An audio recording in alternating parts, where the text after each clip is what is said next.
Hola, ¿qué tal? Buenas noches. Es miércoles de clave. Hoy es miércoles de mucho gusto de estar con todos ustedes, de reconectarnos, de platicar de un tema sumamente interesante. Yo creo que son los temas más importantes ahorita, pues, entre la sociedad y les pedimos que participen con nosotros, con sus opiniones, con sus análisis. Como cada semana, mi compañero Aurelio Contreras. ¿Qué tal, Mónica Camarena? Muy buenas noches a nuestro auditorio. Estamos transmitiendo en vivo hoy miércoles 28 de mayo de 2025. Estamos pues viviendo momentos inéditos en el país, no precisamente para bien, pero inéditos e históricos, sin duda que sí. Hoy queremos charlar, pues hoy concluyen las campañas políticas, las campañas aquí en Veracruz para presidentes municipales, que eso es, pues será harina de otro costal, de otro tipo de análisis, pero también concluyen las campañas de la elección judicial. Esa elección judicial, pues que ha sido tan polémica, tan criticada, por quienes pensamos que esto representa pues el fin del Estado de Derecho como lo hemos conocido, el fin de la República Democrática, pero para ello queremos platicar esta noche con una especialista en el tema, una persona que además ha defendido con enorme valor, con enorme gallardía, la división de poderes, la independencia judicial. Esta noche nos acompaña Juana Fuentes Velázquez, directora nacional de la Asociación de Magistrados de Circuito y Jueces de Distrito del Poder Judicial de la Federación, la JUFED. Muchísimas gracias, Puesta, por estar esta noche con nosotros. Al contrario, Belén, muchísimas gracias a ustedes por este espacio. Estamos prácticamente en la recta final de todo lo que ha implicado implementar una reforma judicial hecha con los pies, hay que decirlo así. Y pues un honor estar aquí con ustedes compartiendo este espacio para hacer un análisis de lo que trajo como consecuencia que en estos días tengamos hoy sí el diagnóstico de lo que se considera perder ese Estado de Derecho que hemos estado cada día tratando de visibilizar de los días que se fueron materializando con todas estas actuaciones de los otros dos poderes. Jueza, yo quiero reiterarle nuestro agradecimiento porque esta no es la primera vez que está usted con nosotros en la clave, en plena lucha, si no me equivoco, el 23, entre el 23 y el 24 tuvimos unas En el 24 fue el entrevistas año pasado. Veinticuatro. el 24, donde ustedes estaban en plena lucha, estaban en las calles incluso. Reiteramos nuestra admiración porque usted no ha bajado la guardia, ni usted ni muchos integrantes del verdadero poder judicial, un hecho sin precedentes y como usted antes de que entráramos al aire nos decía, ¿se acuerdan cuando decíamos que era impensable esto que estamos viviendo en estos momentos? Y yo quiero irme al título del programa y le quiero preguntar, ¿la elección judicial es la muerte del Estado de Derecho? Y definitivamente sí. Mira, la verdad el diagnóstico es nada grato. Eh, Vemos hoy por hoy cómo el hacer las cosas de esta manera y que nosotros, yo sé que la propia sociedad no se la creía ni nosotros que lo estábamos viviendo desde adentro del Poder Judicial, veíamos el tamaño del monstruo que se venía. Y día con día fuimos avanzando efectivamente en esa lucha y no debemos que dejarla porque hoy estoy más que convencida de lo que estamos viviendo, no nos lo merecemos ni como mexicanos ni como ciudadanos, porque cuando hay un Estado donde no se respetan las leyes, ni las normas, ni el sistema jurídico, pues desgraciadamente no nada más los que integramos el Poder Judicial, sino cualquier persona de la sociedad paga las consecuencias. Y digo cualquier persona porque pues cualquiera que está en un estado donde no hay seguridad, donde las instituciones han perdido esa estabilidad que deben brindar tanto al interior como al exterior, pues estamos ante un estado fallido. La pérdida, como bien mencionas ante este cuestionamiento, ante la pérdida de un Estado de Derecho. El próximo domingo pues se va a concretar finalmente pues lo que muchos magistrados, jueces, abogados han calificado como un verdadero golpe de Estado en México, a través de una elección plagada de irregularidades, que la misma elección es irregular porque toda la reforma se aprobó ignorando la ley, ignorando que habían paros para seguir adelante. Toda la ley está fundada en un hecho ilegal. Ya desde ahí, pues todo está mal, ¿no? Pero además, las propias leyes que se legislaron en este periodo para llegar a esta elección judicial, todas las han violado. Hemos visto a candidatos a juzgadores haciendo campaña, gastando dinero, promoviéndose en redes, y pues lo último que hemos visto los últimos días, el repartidero de acordeones, porque la gente no tiene la menor idea de cómo votar. A mí ayer particularmente me preguntaban alumnos, oiga, profe, ¿y cómo se vota en esta elección? Porque no tenemos idea. En las otras, al menos ya les ha tocado una, porque son jóvenes, ya sabemos cómo es, hay un candidato, pero en esta no tenemos la menor idea. Es un desastre, ¿no, jueza? Sí, fíjate que estamos muy preocupados. Hoy por hoy puedo decir con la voz más alta esta frase que nosotros decíamos cuando andábamos en las calles, en México despierta, ¿no? Esta es tu lucha, porque realmente lo que está pasando es que estamos generando una mayor incertidumbre. La gente tiene que saber que el votar va a ser muy caro si lo llevamos a un terreno, como ya se sabe, ¿no? De recibir dinero o de que les instruyan a través de estos acordeones por quién votar.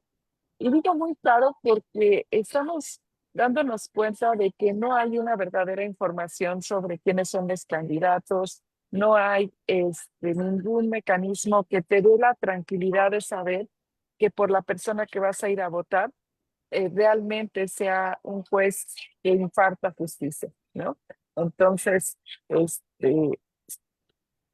sí estamos enfrentando muchos problemas de inseguridad para lo que viene el próximo 1 de junio y pues por desgracia con severas consecuencias yo diría irreparables, irreparables porque como bien mencionas, la gente que se involucró en esos listados, pues no pasó, ya olvidemos este tema de la experiencia, que yo sí considero que es de los puntos debimos ser persistentes como ciudadanía en exigir que los candidatos tuvieran cierta trayectoria sobre la materia que van a llegar a los juzgados.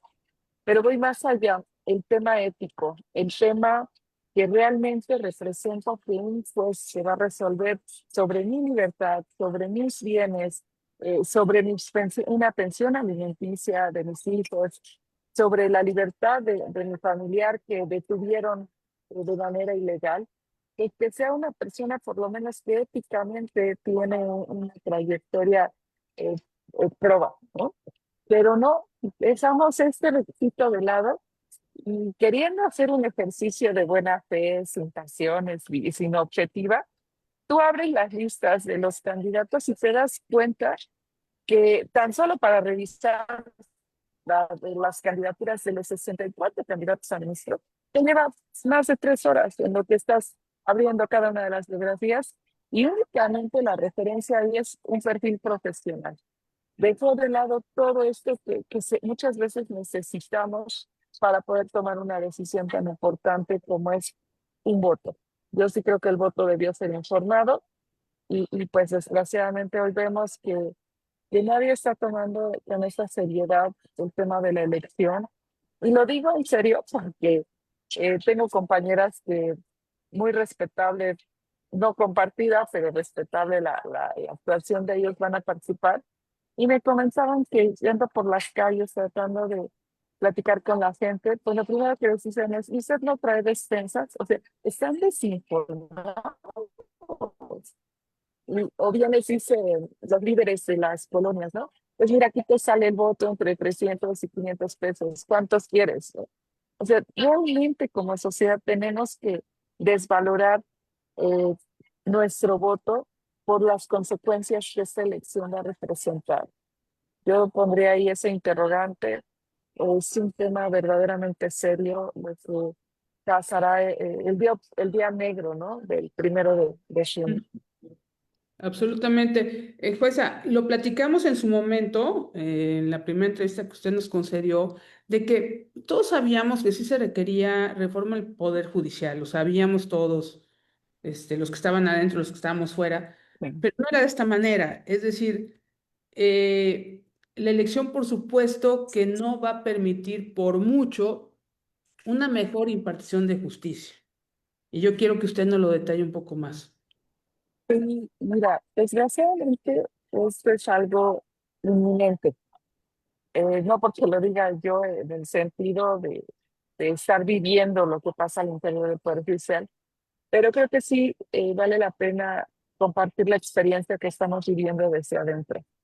De entrada, cuando nosotros tuvimos esta posibilidad a través de los exámenes de ser jueces, créeme, el día uno no sabes qué hacer. Por mucho conocimiento que traigas sobre la materia, te cuesta trabajo, porque tiene el tema de administración del juzgado, la propia selección a veces del personal, conocer las formas de trabajo de cada uno de los integrantes de estos equipos.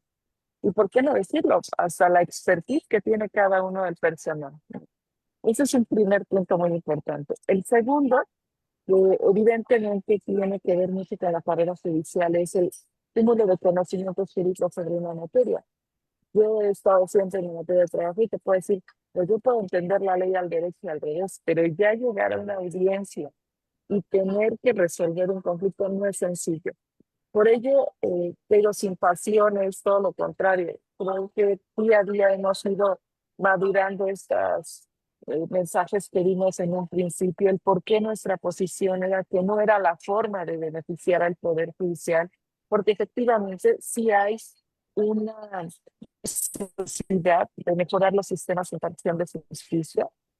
No era de esta manera, no era aplicando a todos los juzgadores que con, bien dicen, con mucha foca, pero traemos una expertise no nada más sobre la materia, sino sobre el tema propio de impartir justicia. Entonces, ¿esto qué va a representar? Es una curva de aprendizaje que ya vimos que no precisamente es corta cuando alguien viene que no es de carrera, sino estamos hablando, lo tenemos en la corte con la ministra Lenia, ¿no? ¿Cuántos asuntos? Esta semana salió una nota muy importante de cuántos asuntos están pendientes de. Y por supuesto que ese es el reflejo de cuando tú llegas a un área que no conoces. Y esto, evidentemente, duele como sociedad, porque probablemente dentro de ese cúmulo de expedientes están personas sin recibir la pensión alimenticia, o sea, gente en la cárcel que está esperando un auto de libertad porque fue detenido sin elementos para responder por la comisión de un delito, porque estamos hablando también de temas a veces con una trascendencia de nación. ¿A qué voy con esto? El Poder Judicial Federal tiene temas de salud pública, tiene temas de políticas públicas, el tema tributario, vamos, infinidad de aspectos que se llevan a la judicatura y que desde mi punto de vista no hay tregua para que no sepas, porque tienes que resolver y el sistema no puede parar. Yo sé y debo decirles que me parece claro que esta estrategia de que primero se fueran unos y en el 27 otros tuvo este efecto como de buscar que no se notara cuál era esa desproporcionalidad de la justicia, pero que lo comparto esta noche con ustedes. Sí tenemos un tema importante que comentarles. La gente que se queda al 27 hay un temor fundado de que viene un tribunal de disciplina, que sabes que en el momento que tú resuelvas en contra del Estado, pues muy probablemente tendrás una queja anunciada y un procedimiento de responsabilidad fincado en un proceso totalmente sin ninguna protección. ¿Qué quiero decir con esto? Y yo resuelvo y ellos dicen, ay, pues está resolviendo en contra del Estado, del orden público, ¿no? Que es pues muy probablemente me van a someter a un procedimiento. y un procedimiento donde pues, ustedes han visto, el Tribunal de Disciplina es la última resolución, es decir, no tiene un mecanismo de impugnación, no hay un debido proceso establecido en una ley. Entonces, eso va a impactar, porque esa independencia hasta el día de hoy, te puedo decir que me puedo equivocar en la percepción que tengo para resolver mis asuntos, pero jamás es porque me hablen por teléfono y me digan, tienes que decidir así, o porque sobre el escritorio tenga una orden de decidir de determinada forma en ese asunto, pues con todo respeto, yo estoy segura que ya se acabó. Ya se acabó porque pues hoy vemos cómo esos intereses económicos, políticos y delincuenciales se metieron, ¿no? Se metieron a la urna y se metieron evidentemente a los puestos, a las candidaturas y pues con todo este cúmulo de irregularidades que día con día estamos viendo, pues muy probablemente esos espacios que hoy existen para los cargos de jueces y magistrados y ministros, pues estarán ocupados por gente de muy dudosa procedencia. O a veces de muy clara procedencia, de una procedencia partidista o de una procedencia hasta criminal, ¿no? O de una Claro. procedencia que representa intereses muy particulares. Y simplemente hay que ver la lista de los ministros que el propio régimen está promoviendo en los acordeones para que la gente, por este ministro, este numerito, y vemos quiénes son. Es Lenia Batres, que es una militante de Morena, además de las más cuestionables, por decirlo de alguna manera.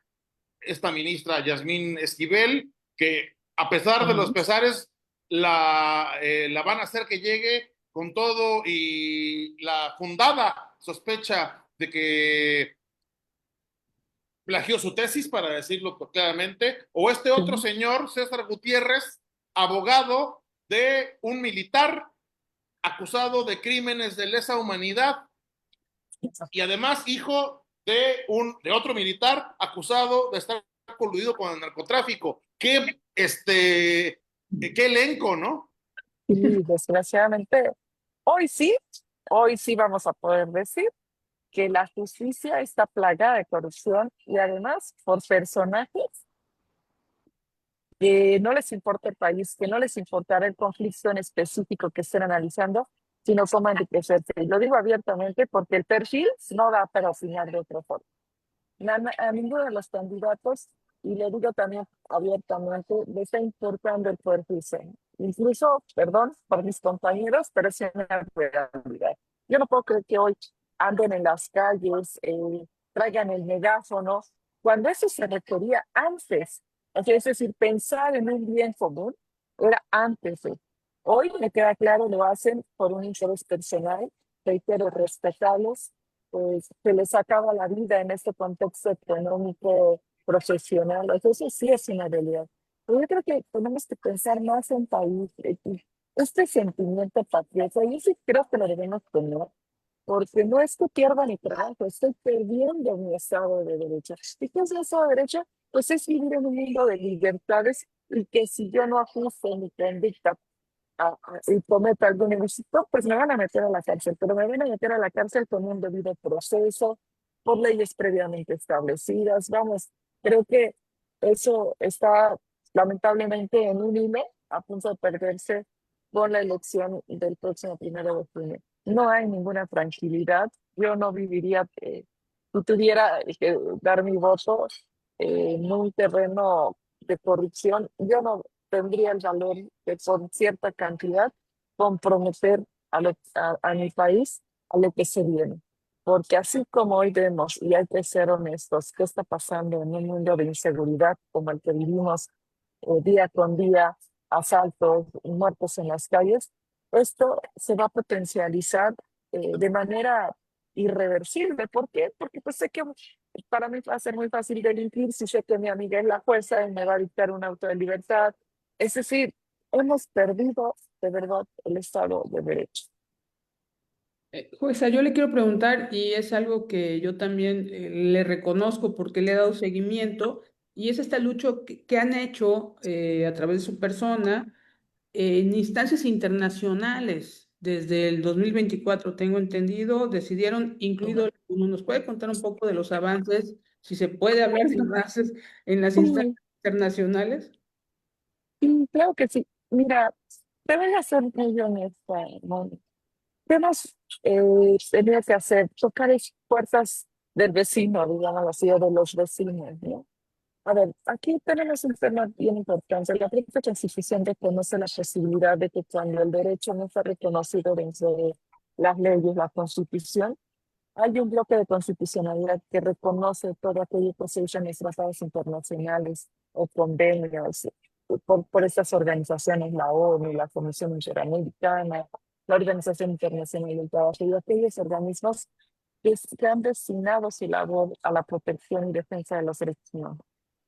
Y debo decirles, ahí es donde hemos encontrado el espacio que muchas veces se requiere para poder exponer, porque yo les voy a decir algo, efectivamente desde el 2024 hemos tratado de ser voz para establecer como una contrapostura de lo que el gobierno ha dicho, ¿no? Del por qué ellos referían que se necesitaba una reforma, nosotros sí, pero no así, ¿no?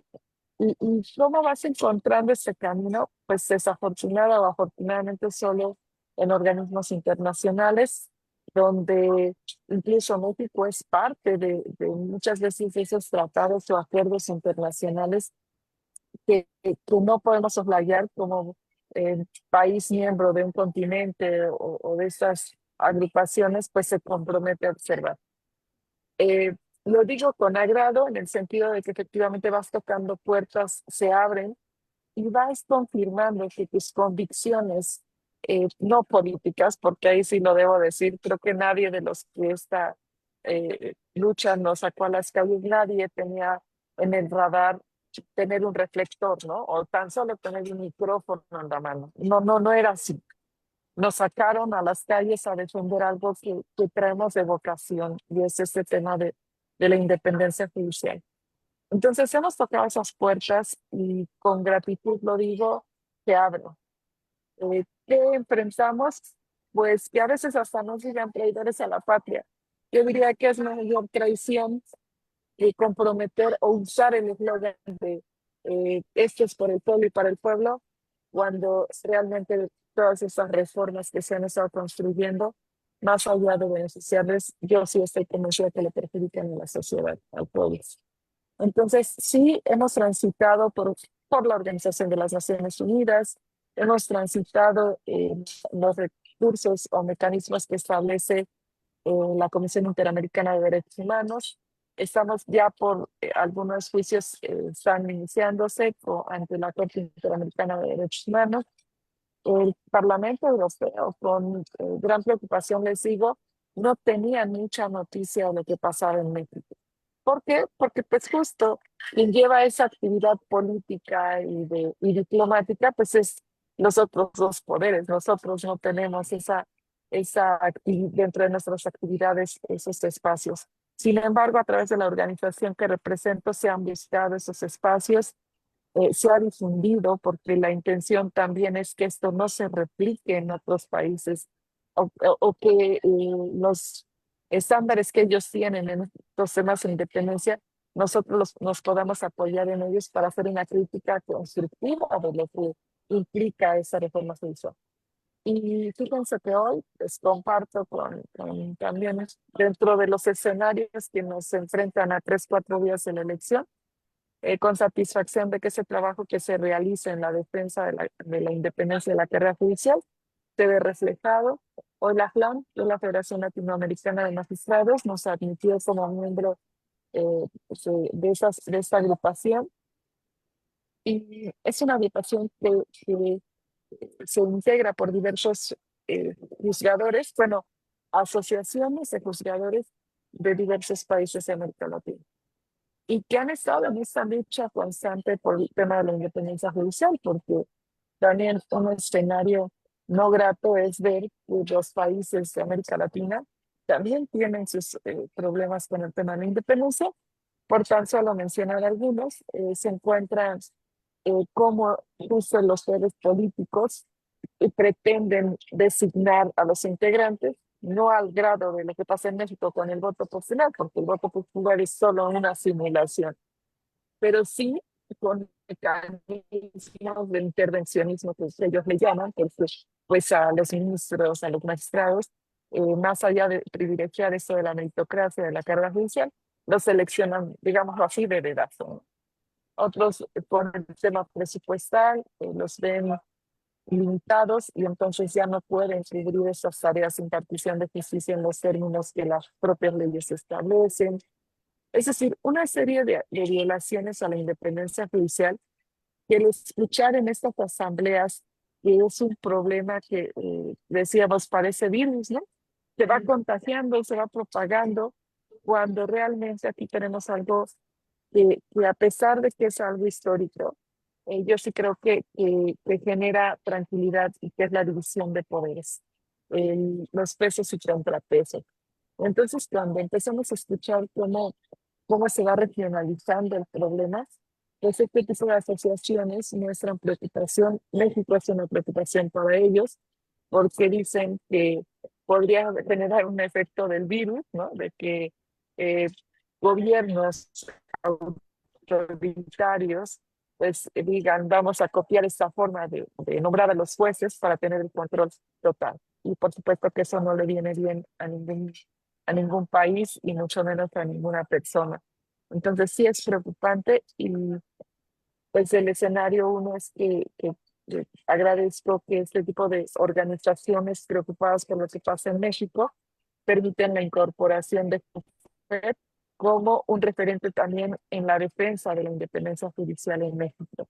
Ese es un reconocimiento que yo hoy quiero dar, no para mí, al contrario, sino para lo que hemos hecho los juzgadores que hasta hoy nos hemos mantenido en pie de lucha, diciendo que esa reforma es totalmente violatoria y que a través de esa voz que a veces la tenemos que bajar tantito porque el día a día nos lleva pues a estar trabajando o a respetar a los compañeros que concursan, etcétera. Un sinfín de cosas que a veces nos hace bajar un poquito la voz, pero que aquí está el resultado, el reconocimiento de que organismos como la FLAN incorpora a JUFET como una organización que defiende la independencia judicial y que hoy es un referente porque pues no dejamos de luchar a pesar de que muchas veces nos dicen, pero ya está la reforma, ¿no? Pues sí, pero tenemos en algún momento que generar la reversión de este daño tan grande que se está cometiendo en nuestro país. De hecho, hablando pues de esto, de lo que implica esta elección, de su ilegitimidad, porque finalmente es una imposición que se hizo desde las esferas del poder, pues lo que se prevé es una votación ínfima, entre otras razones, porque pues la población no está interesada, si ni siquiera sabe quiénes son los aspirantes, porque no lo sabe, no todas las personas están pendientes de los medios, ni de la política, ni de las redes. La gran mayoría no tiene idea de quiénes son los aspirantes y que además son cientos o miles de aspirantes los que se inscribieron. Además de eso y de que es toda una complicación absurda el proceso de votación, hay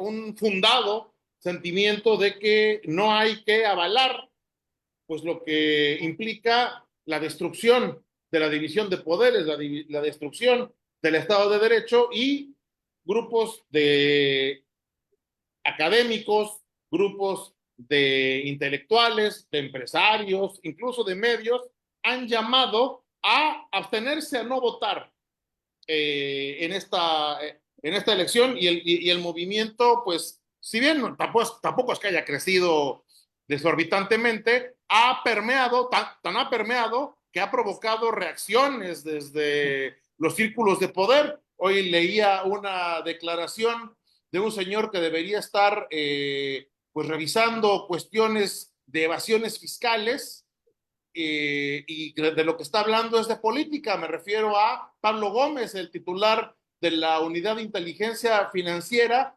que está amenazando con aplicar lo que aparentemente está en la Constitución, de que quien no vote, la pena a aplicarle es la suspensión de sus derechos por un año. O sea, es el autoritarismo a más no poder.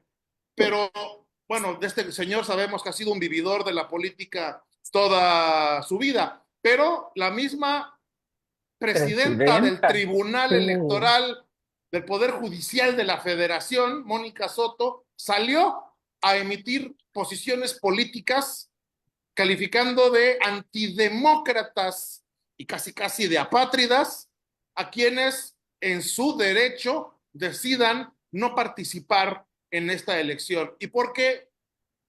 La razón es muy clara. Están temiendo que la votación no llegue ni al 5%. Ellos se pusieron un 20% como de piso, pero lo que están previendo es que ni siquiera llegue al 10%. Claro. Pero están Y además, amenazando con... si el discurso fue que el pueblo lo decidió, pues Ujú. claro que están buscando ese soporte de. Pero todos sin excepción, nos estamos dando cuenta que están preocupados por que la gente no quiere ir a votar. Y a mí me parece importante destacar algo. Yo creo que aquí sí hay un deber moral de no votar. Y un deber moral de no votar porque votemos o no votemos, no va a ser representativa en mi voluntad al momento de ejercer el derecho al voto. Esa es una. Y la segunda, bien importante, yo creo que el voto en todos los sistemas democráticos debe ser un voto representativo, pero también un voto informado. Y si yo no tengo una información sobre lo que se va a decidir en esa urna, digo, yo en lo personal no voy a ir a votar. Pero, cierto, lo que mencionas es bien importante. Hay amenaza de que si no van a votar, yo les debo decir, tranquilos, si lo queremos ver ahí en un contexto electoral, hay países donde efectivamente está la obligación de ir a votar. En el caso de México, no está reglamentado el voto obligado. Por lo tanto, tampoco puede haber una sanción si no voy a votar, ¿no?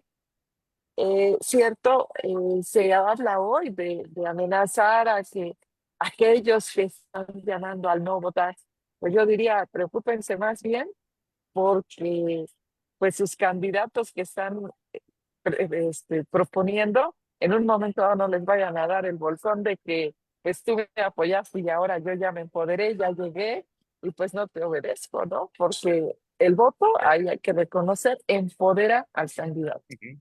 Claro. Entonces, ahí otra. Pero sí tienes toda la razón. Desde ahí vemos que todo eso está viciado, que desde los mismos procesos, a ver, como que etapa pre, ¿no? De etapa pre, cero filtros para los candidatos. Ayer, antier, en el diario oficial de la Federación sacando una lista de personas que no cumplían ni siquiera el requisito de la calificación mínima. Bárbaros, digo, perdón. Y todavía haciendo públicos esos errores es de vergüenza, de verdad, de vergüenza, porque si yo lo que quiero es efectivamente generar un sistema de democracias, pues también como institución debo ser responsable de que los candidatos que se están proponiendo pues cubran por lo menos los propios requisitos que yo les puse, ¿no? Ni siquiera ese. Entonces, yo sé que la humildad no es un valor que tengan estas personas, pero por eso nosotros insistíamos mucho en este aspecto de los tiempos, ¿no? Vamos, ¿por qué la urgencia?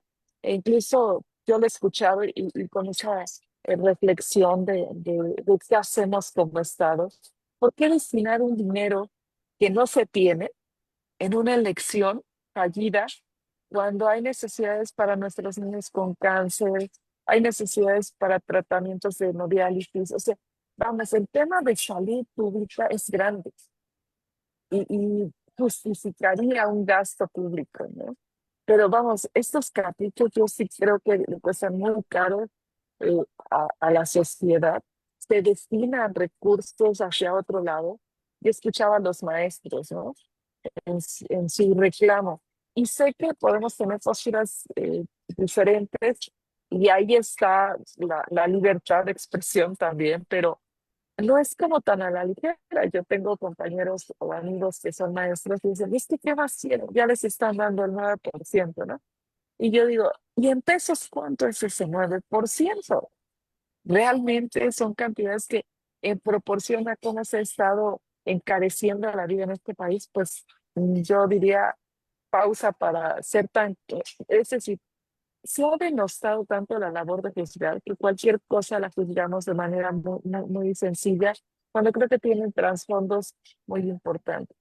Y no me desvío, pero ciertamente cuando yo veo que hay muchos temas sobre la agenda, y yo diría, ¿cuál fue la prisa de destruir al Poder Judicial? ¿Tener el control de todo? Y hasta en la casa a veces sabemos que no puede haber una sola orden porque a veces no tienes la percepción general, ¿no? Tienes que dividir el poder entre papá y mamá. Joseph Gollrich es el mejor ejemplo. Porque estos regímenes autoritarios se empecinan tanto en tener el control y en algún momento su fracaso fue el proceso, ¿no? El empoderamiento, ese control, esa incapacidad para escuchar, para dialogar. Y eso en un sistema pues no le viene bien a los ejércitos. Entonces, sí es preocupante lo que estamos viviendo hoy por hoy. Y la verdad, tendremos que seguir levantando la voz. Yo estoy convencida más cuando tenga la oportunidad de escuchar a otros países, otras naciones que claramente reflejan que esto no puede ser así. Entonces vas encontrando ese eco a tu ideología, a tus principios, y pues en algún momento tendrá la sociedad también que contribuir a que esa verdad que se construyó pues quede evidenciado que no fue una verdad realmente del pueblo, sino que fue un capricho nada más a querer tener el control de todo lo que implica el gobierno. Jueza, fíjese que, bueno, todo viene de nacimiento mal, porque recordemos la tómbola donde participa el Poder Legislativo con mayoría de Morena, ¿no? Para hacer una tómbola a modo, ¿no? Ya de ahí hay una insaculación, bueno, totalmente manchada. Y bueno, pues esto ya viene mal de origen. Y fíjese, en este momento, por ejemplo, en algunos estados va a haber personas que van a ganar por un solo voto, ¿no? Sí, O sí, sea, o sea, no nos sí, dejaron margen, digo, yo no pensaba votar, pero a los que van a votar, les queremos decir que aunque voten, pues nada más le van a dar más votos al que ya va a quedar. así Es es. risible, vamos, y yo lo estoy pensando en instancias internacionales, esto, pues por eso el Financial Times dijo lo que dijo, ¿no? Que era un Sí. proceso kafkiano. Y nosotros seguimos aquí discutiendo algo que de verdad es risible y que no aporta más que, pues, un paño negro a partir del 1 de junio. Sí, sí, definitivamente, Moni. Estamos viviendo como dos realidades, ¿no? Dos realidades porque cuando yo escucho, mira, a lo mejor de las virtudes de ser juzgador es que tienes que escuchar a todas las partes, ¿no? Y ver como todo el contexto para poder resolver. Aquí, evidentemente, estamos viviendo dos realidades y dos realidades, pero que llevan a un mismo fin y que desgraciadamente es todos los mexicanos estamos perdiendo libertades y libertades hasta de la básica que es la de expresión, ¿no? Ujú. Yo veo que todo aquel que se atreve a decir, ni siquiera a decir no, sino más bien, y si viéramos esta otra perspectiva, y en ese momento lo que está pasando es que se empieza a polarizar el país, y eso a mí en lo personal me duele como mexicana, ¿no? Porque eh, el que no te escucha, pues es la crónica anunciada de un conflicto. Entonces, estas dos realidades que yo te digo que sí preocupan es pensar algunos que efectivamente una forma de cumplir es ir a votar este 1 de junio.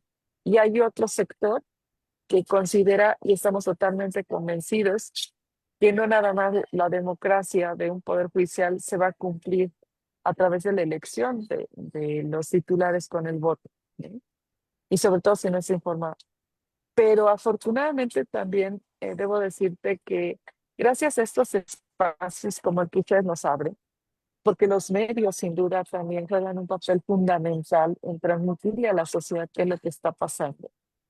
Eh, en algún momento deberá tener un efecto reversible. Sé que el escenario es negro, sé que muchas veces decimos, ya para qué, y en nuestros duelos pues decimos, creo que no tiene caso seguir, y de pronto, yo digo de manera muy carismática, pero también preocupante, les digo, de los 10 que me quedaban, ya nada más me quedan 3, ¿no? Pero porque te vas quedando solo también en tu lucha. Sí, cómo no. Pero el día que la gente se sienta así, debe pensar hacia adentro y decir, a ver, estoy haciendo lo correcto, porque tú mismo no te puedes engañar. Entonces ahí es donde realmente como ciudadanía tenemos que encontrar ese reflejo de tus valores, ¿no? A ver, realmente estoy contribuyendo a tener un mejor país, porque ya es más, ese discurso de, es que así ha sido siempre, la verdad ya no lo compra nadie, ¿no? Ya, o sea, ya es muy raro que alguien diga, es que así eran los presidentes anteriores. Sí, sí, sí, o sea, yo entiendo que sí, pero ya estamos viviendo una situación donde yo no quiero un mundo así para mis hijos. Y entonces tienes que empezar a definir qué te toca aportar para tus hijos o para las nuevas generaciones, o incluso para tus padres, quienes no tienen hijos, ¿no? O sea, ¿qué mundo quieres dejar en estos siguientes 5 o 10 años? Y evidentemente no es el que estamos viviendo hoy, porque así como los jueces la están padeciendo hoy, un mañana va a ser el ciudadano de a pie. Y esto, vamos, ¿qué vimos la semana pasada? Si el gobierno no se puede cuidar solo, menos me va a poder cuidar a mí, ¿no? Y es un efecto de todo este tránsito por el que están pasando las instituciones. Yo debo decirles que a mí me da mucha tristeza ver que el INAI era algo que incluso para resolver nosotros los juicios era eh, un instituto que nos aportaba mucha información, pues hoy está heredada la información. Entonces, vamos, sí es muy crítico lo que estamos viviendo, pero no debemos desanimarnos. Créanme que hay que seguir tratando de visibilizar lo que nos está pasando no lo merecemos, y mucho menos lo merecemos por un tema económico de recibir una pensión, de recibir, en este caso, una cantidad por mi voto. Yo creo que tenemos que valorar mucho más nuestras libertades, justo de decidir qué hacer y qué no hacer. Por eso, si se dan cuenta, nosotros no hemos como tal dicho, no vayan a votar. No, no, no es el miedo a una sanción, no es como si más bien el efecto que queremos generar en este día. Nuestras acciones son de decir, al contrario, reflexiona qué quieres, qué país quieres, ¿no? Porque, y con eso me gustaría poner un ejemplo muy sencillo. Cuando empezamos con este tema de la defensa, hablábamos de, ¿tú qué quieres si tienes la necesidad de una operación a corazón abierto? ¿Quieres a alguien que vote o quieres al mejor especialista? Hoy les diría eso, ¿qué quieren de Jesús? Al carismático, al que viene y ya ni sé qué prometen, ¿eh? Porque ni siquiera he prestado atención qué prometen o qué podrías prometer en una campaña. ¿O quieres verdaderamente un juez que sepa sobre el tema que está resolviendo? Y esto es un tema de reflexión para lo que viene, porque el día negro será el primero, pero los demás días no serán precisamente claritos.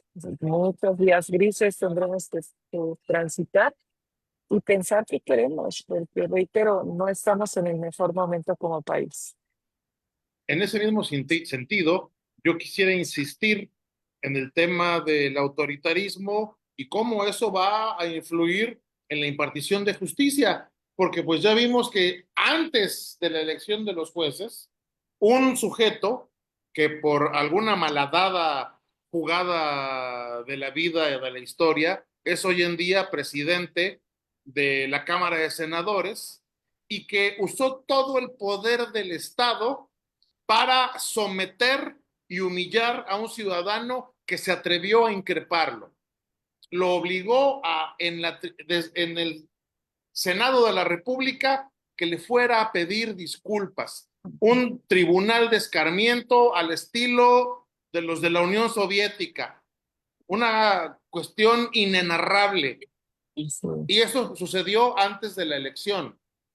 Y estamos viendo que está sucediendo antes de la elección, cómo los tribunales ya están buscando silenciar a los sí, periodistas, a los medios de comunicación, lo que sucedió con Héctor de Mauleón por la denuncia que hizo del huachicol en Tamaulipas, o lo que está sucediendo en Veracruz, como el Tribunal Electoral también sancionó y multó a periodistas simplemente por informar lo evidente. Y esto sí. está pasando antes de la elección. ¿Qué nos podemos esperar después? Y fíjate que incluso yo lo comenté porque, bueno, mi sistema es de oralidad y una persona que representa en un asunto, es decir, un litigante, me preguntó qué opina de este acto. Le digo, la verdad es lo que viene. Es un pequeño ejemplo de todo lo que viene. Digo, pero yo le cuestionaría a usted, ¿dónde está su gremio de litigantes? O sea, ¿por qué permiten esa denostación a una persona? Vamos, es como llevarlo al Tribunal de la Santa Inquisición, ¿no? O sea, o te disculpas o aquí O te mueres. te Sí, quemas, dices, ¿no? ¿y qué estamos viviendo, no? Por eso es muy preocupante, pero creo que son buenos ejemplos también para que la gente vaya dimensionando a qué nos estamos enfrentando, por qué requerimos jueces independientes. El otro día en un noticiero me decían eso, pero la reforma ya es jueza. Y de verdad, sí ya es, pero yo estoy convencida que no, los males no duran 100 años y no podemos permitir que duren 100 años, porque efectivamente esto que le pasa a los jueces también es un referente de lo que le está pasando a la sociedad misma. Estamos, perdón, todo mal. Vas al hospital, no hay medicina, vas por la calle, te asaltan, no hay un policía que te auxilie. Estamos perdiendo muchísimas cosas en el país. Entonces, yo por eso diría, creo que vale la pena reflexionar si estamos en un día oscuro, pensar qué queremos para el día siguiente. Y el día siguiente, yo creo que entre más clarito sea, pues sería lo ideal, ¿no?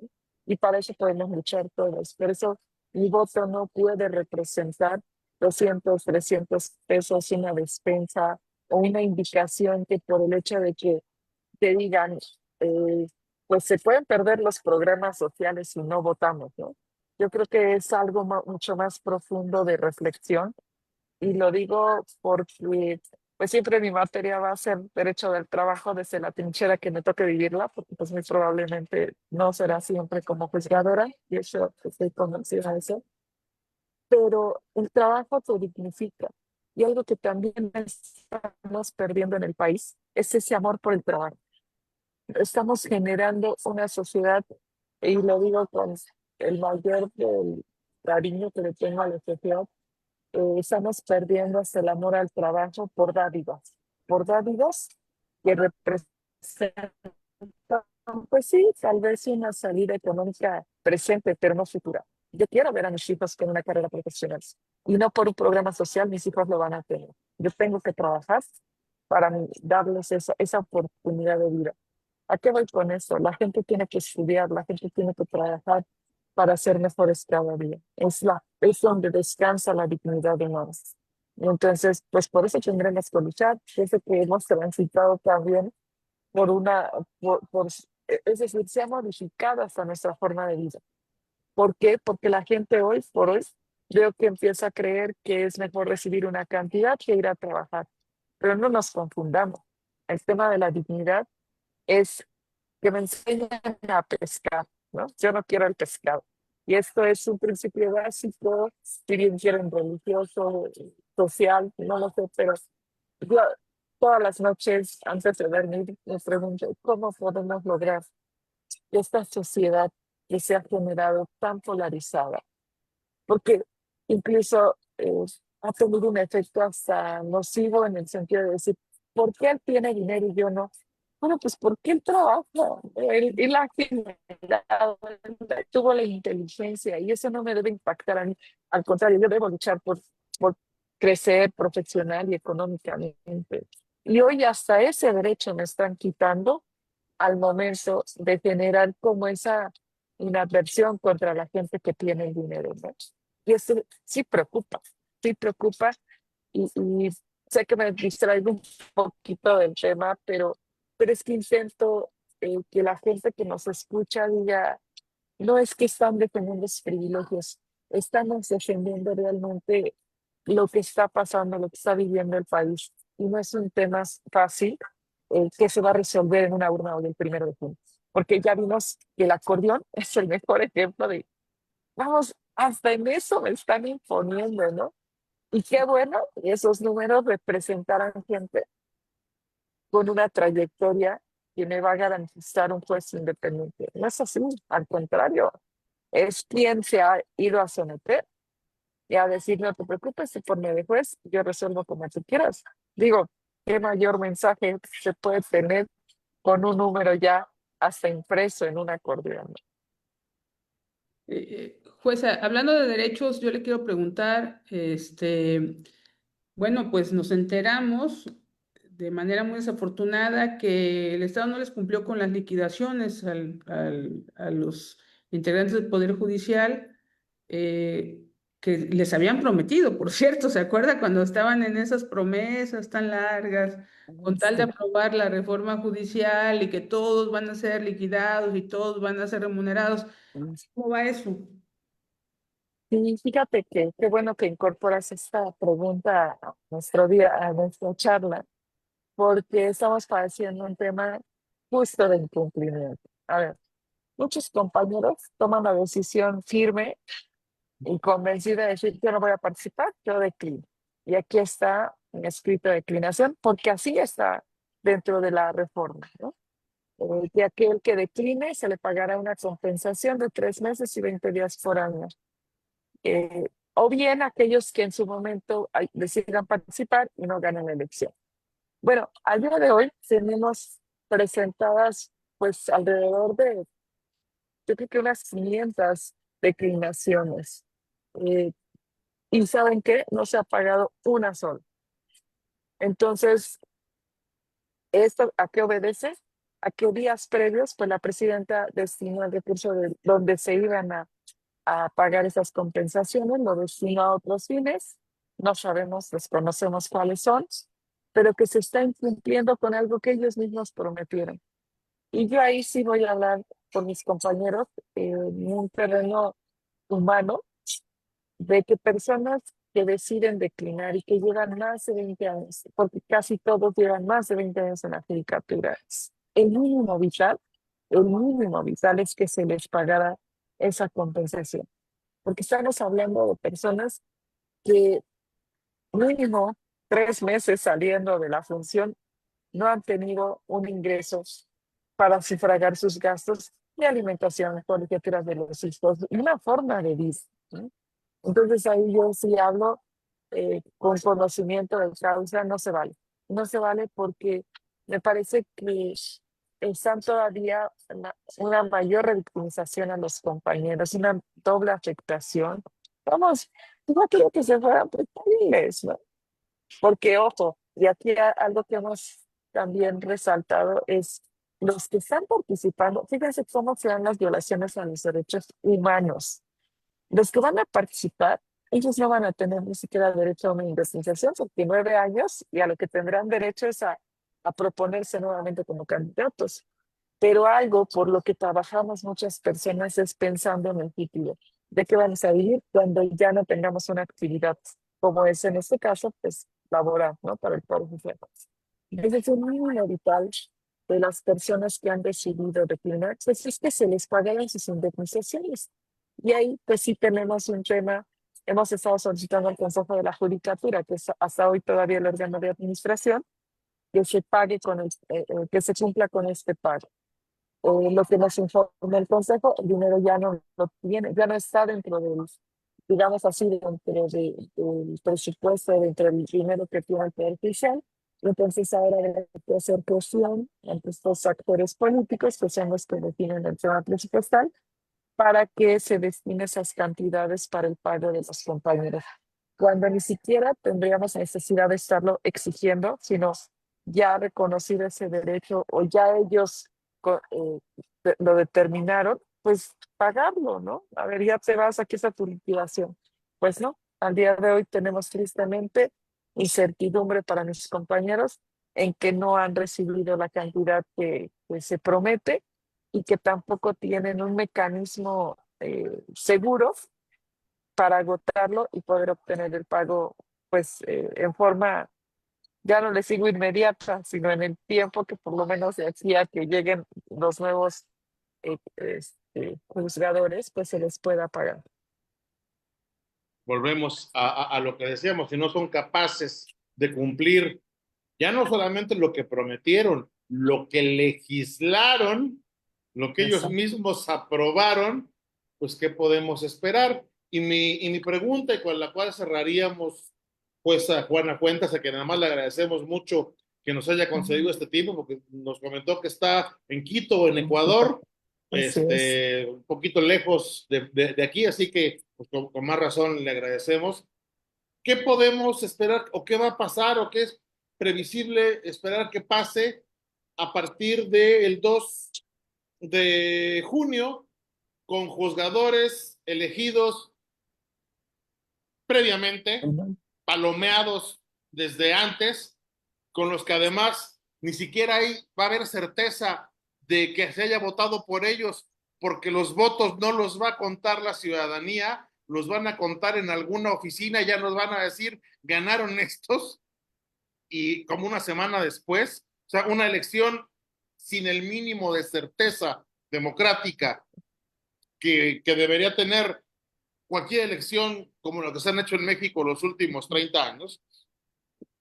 ¿Qué podemos esperar de la impartición de justicia después de el Domingo Negro que se avecina? Va a estar totalmente minada. Mira, ya hoy por hoy ya no hay insumos, digamos, papel, ya no se tiene incluso contratación de algunos servicios, eh, porque entiendo que el Consejo culminó estos contratos con fecha 31 de agosto, que ya vendrá el nuevo órgano de administración. Entonces, hay una justicia minada totalmente. Por un lado, lo que les comentaba a ustedes, el tema jurídico, me parece que hoy está sobre la mesa una clara interrogante de temor, porque ¿cómo vamos a resolver? La verdad, yo lo he dicho, ojalá y la vida me permita no decirte que sea en corto tiempo, pero yo estaré hasta donde mi dignidad me lo permita. Por la tómbola me dejó hasta el 27, pero no sé si mi dignidad me permita llegar hasta el 27, ¿no? Y lo digo porque pues, creo que es lo único. Yo creo que una persona tiene dos valores fundamentales: la congruencia entre lo que dice, lo que hace, bueno, lo que piensa, lo que dice y lo que hace, y ese tema de la dignidad, hasta donde me ve, porque en el momento que sienta afectada esa independencia, pues es muy evidente que muchos dejaremos el puesto antes del 27. Entonces, ¿qué tenemos? Una justicia minada, amenazada en el tema de la independencia, y por qué no decirlo, también en el tema presupuestal totalmente afectada. ¿Y por qué lo digo? Porque es muy probable también, digo, es de conocimiento público, que los que trabajan en la administración pública les cobran su diezmo, mal llamado diezmo, ¿no? Y pues muy probablemente eso va a pasar aquí, ¿no? Que aquellos que queden, como dices, ya con un compromiso, pues no hay nada de certeza de que el órgano máximo electoral realmente respete el número de votos que se destinen a cada candidato. Pues seguramente tendremos una justicia corrupta desde el día a día, desde tu salario, desde que vas a estar condicionado para que tu juzgado opere o te asignen insumos o te asignen personal, pues a la propia estructura que hoy vivimos en los otros dos poderes. Porque algo que quiero resaltar, al día de hoy también, nosotros teníamos de las pocas instituciones que tenían la estabilidad para nuestra gente, es el Poder Judicial de la Federación. Es decir, gente con base, gente que con 20, 30 años se podía jubilar, no tenía esa simulación de que te contrato como de confianza cuando en realidad eres de base, o te contrato por honorarios cuando en realidad eres un trabajador. Es decir, todas esas prácticas anómalas que hoy sabemos que existen en el gobierno, yo estoy convencida que van a transitar al Poder Judicial. Y esto pues le viene a una merma a la justicia porque es algo que muchas veces se nos iba a estar aquí ante unas cargas de trabajo de verdad excesivas, pues era esta estabilidad, ¿no?, en el empleo. Hoy sabemos que los que lleguen, porque también me han comentado de muy buena fuente, que hay candidatos que han prometido lugares para gente que votó por ellos, ¿no? Entonces, muy probablemente muchos compañeros trabajadores tengan que salir y esto pareciera que nada más les va a afectar a los que están en el cargo, pero no es así. Le afecta al ciudadano que tiene que venir a un juicio porque el que llega no sabe y en lo que estudia el asunto, en lo que determina cuántos expedientes hay, en qué estado están, definitivamente se va a minar el tema para irlo acotando. Número uno, el tema de la independencia, que no es, de verdad, no tengo ninguna duda de que está comprometida a partir de este periodo nuevo. Dos, el tema eh, eh, de la certeza jurídica, de la certeza de la gente que integra los tribunales, impactará propiamente en los que reciben el sistema de justicia. Eh, la gente ya no tendrá la tranquilidad de, a pesar de que es un tema por el que se reforma, de que los juicios duran mucho, yo estoy segura que alguien nuevo no va a tener esa capacidad, por buena intención que tenga, de cumplir en el término que la ley le marca para resolver los conflictos. Entonces, sí se asoma un escenario muy, muy complicado a partir de estos meses que vienen los cambios con motivo de la elección de los nuevos juzgadores.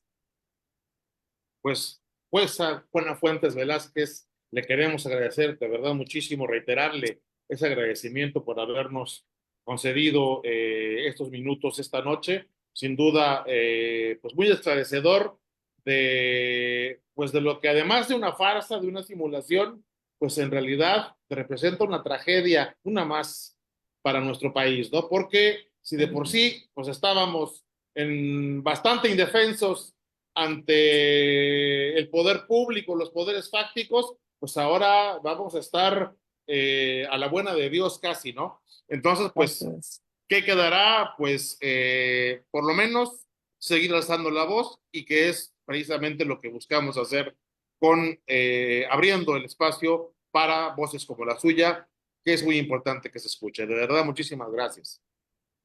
yo nuevamente les agradezco porque efectivamente hace unos días me decían mis compañeras, ahora ya nadie nos entrevista, nadie nos llama porque están atentos a los candidatos, ¿no? Y ciertamente viene en este momento, yo creo que una transición. La noticia la van a generar aquellos que ocupen los cargos, sin duda. Y por ello yo agradezco estos espacios porque eh, creo que esta vocación que nos trajo un día a ser jueces es la misma vocación con la que hoy tenemos que seguir defendiendo a México, porque de verdad ya no es nuestro puesto, es seguir defendiendo, seguir siendo voz y a través de estos espacios eh, ustedes nos permiten justo seguir levantando la voz. Entonces yo les agradezco infinitamente estos espacios porque no podemos claudicar. Yo considero que al ser afectados todos, tenemos que seguir siendo un referente de lucha por todos. Esta es su casa. Muchas Muchísimas gracias, María. gracias. Al Muchísimas contrario. gracias. Y pues ahora sí que seguirle. Muchísimas Así es. gracias también a nuestro auditorio que nos acompañaron esta noche. Esto fue La Clave. Hasta la próxima. Ay, gracias.